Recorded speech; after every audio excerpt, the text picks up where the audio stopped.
Media sosial diramaikan dengan rekaman tembakan artileri dan mortir militan Republik Rakyat Donetsk atau DPR hancurkan posisi nasionalis Ukraina. Lokasi penyerangan tidak dirincikan.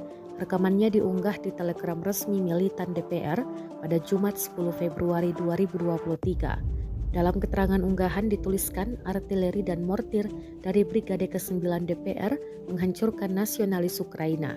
Militan DPR mengerahkan howitzer meriam 152 mm, D20 dan mortir 120 mm.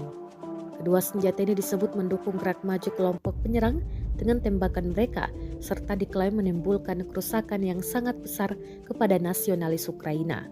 Namun tidak dirincikan total kerugian dari kedua belah pihak. Kendati demikian, rekamannya telah menuai berbagai komentar dari warganet.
Terima kasih sudah nonton.